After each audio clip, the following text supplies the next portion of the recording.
નમસ્કાર વિદ્યાર્થી મિત્રો, સ્વાગત છે તમારું સ્કાયલાઇન એજ્યુકેશનમાં। આજે આપણે જોવાના છીએ ધોરણ 4 વિષય છે ગુજરાતી, ઓગસ્ટ 2024, કુલ ગુણ 25 બરાબર।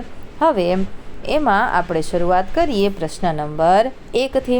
તમારા ગુજરાતીના પાઠ્યપુસ્તકના પાના નંબર 3 પર આપેલું ચિત્ર ધ્યાનપૂર્વક જુઓ અને તેના આધારે નીચેના પ્રશ્નના જવાબ લખો।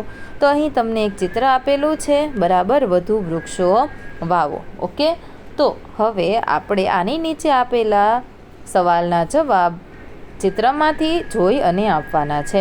તો ચિત્રમાં બેન શું કરે છે? તો ચિત્રમાં બેન ફૂલનું છોડવું છે તે વાવે છે બરાબર, વૃક્ષારોપણ કરે છે એવું આપણે કહી શકીએ। બીજું, ચિત્રમાં ભાઈના હાથમાં શું છે? તો ચિત્રમાં ભાઈના હાથમાં પાણી પાવા માટેનું એક પાત્ર છે બરાબર। ત્રીજું, ચિત્રની નીચે જે સંદેશ લખેલ છે તે શા માટે લખવામાં આવ્યો હશે? બરાબર, વધારે વૃક્ષો વાવવા માટે એ સંદેશ લખવામાં આવ્યો છે। ચોથું, વૃક્ષ માટે બીજો કયો શબ્દ વપરાય છે? વૃક્ષ માટે બીજો ઝાડ। પાંચમું, ભાઈ બહેન કઈ જગ્યાએ છોડ રોપતા હશે? તો તમે અહીં જોઈ શકો છો એનો બગીચો અથવા તો એમનું ખેતર। ઓકે, તમે કોઈ પણ વસ્તુ લખી શકો। ત્યાર પછી આગળ જોઈએ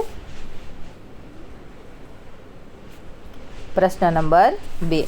નીચે આપેલ શબ્દોનો ઉપયોગ કરી વાક્ય બનાવો બરાબર। તો અહીં 5 શબ્દ આપેલા છે। પહેલું પંખો, બારી, નાવડી, બંડી અને ભમરો બરાબર। તો આ 5 શબ્દનો ઉપયોગ કરી આપણે એક એક વાક્ય બનાવવાના છે। ઓકે, તો પંખો આપણને ઉનાળામાં ખૂબ જ ઉપયોગી બને છે બરાબર। બીજું છે બારી બરાબર। તો તમારા ઘરમાં જેટલી બારી હોય એની સંખ્યા તમે લઈ શકો કે મારા ઘરમાં 5 બારી છે। ત્યાર પછી ત્રીજું નાવડી। તો આપણે નદીમાં એક જગ્યાએથી બીજી જગ્યાએ એટલે કે એક કાંઠેથી બીજા કાંઠે જવા નાવડીનો ઉપયોગ કરી શકીએ છીએ। ચોથું બંડી બરાબર, મારા દાદા બંડી પહેરે છે। અને પાંચમું ભમરો બરાબર, આનું વાક્ય તમારે કમેન્ટ બોક્સમાં લખવાનું છે। ઓકે, ચાલો, તો જો તમે ચેનલ પર નવા હોય તો ફટાફટ ચેનલને સબસ્ક્રાઈબ કરી લેજો। આ વિડીયોમાં સોલ્યુશન કરવાની ખૂબ મજા આવે છે ને, તો વિડીયોને લાઈક કરી લેજો। આવી જ રીતે આવનારા તમામ વિડીયો સૌ પ્રથમ તમારા સુધી પહોંચી શકે એના માટે નોટિફિકેશન બેલ આઇકન જરૂરથી પ્રેસ કરી દેજો। તમારા મિત્રને પણ આ વિડીયોની જરૂર હશે જ, તો એમની સાથે વોટ્સએપ પર આ વિડીયોની લિંકને શેર કરવાનું ભૂલશો નહીં। તમારે જો આ PDF ડાઉનલોડ કરવી હોય તો કમેન્ટમાં લિંક એમ લખી આપજો, હું તમને ત્યાં લિંક આપી દઈશ જેમાંથી તમે ડાઉનલોડ કરી શકશો। ઓકે, ચાલો જોઈએ પ્રશ્ન નંબર 3। કૌંસમાં આપેલા શબ્દોના આધારે ખાલી જગ્યા પૂરો। તો પહેલું છે બટાટા, રીંગણ, ભીંડા। તો એ શેમાં આવશે? શાકભાજીમાં આવશે। બીજું ચકલી, મોર, બતક, એ આવશે પંખીમાં। ત્રીજું સફેદ, કાળો, લીલો, તો એ છે રંગ। ત્યાર પછી ચોથું કેરી, મોસંબી, બોર, તો એ આવશે ફળમાં।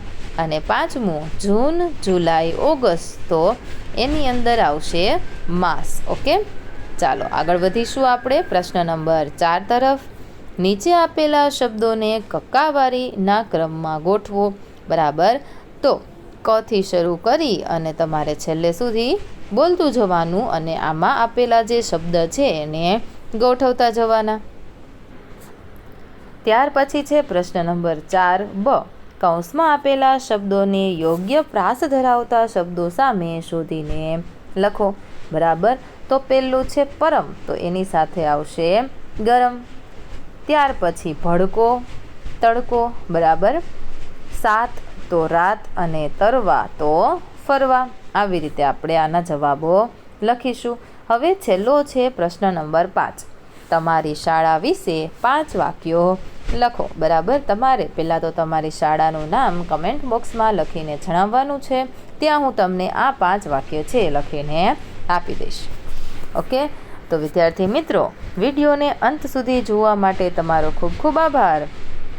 મળીએ આવતા વિડીયોમાં. આ વિડીયોને લાઇક કરી તમારા મિત્ર સાથે શેર કરી દેજો. આવી જ રીતે તમામ વિડીયો જોવા માટે ચેનલને સબસ્ક્રાઈબ કરવાનું ભૂલશો નહીં.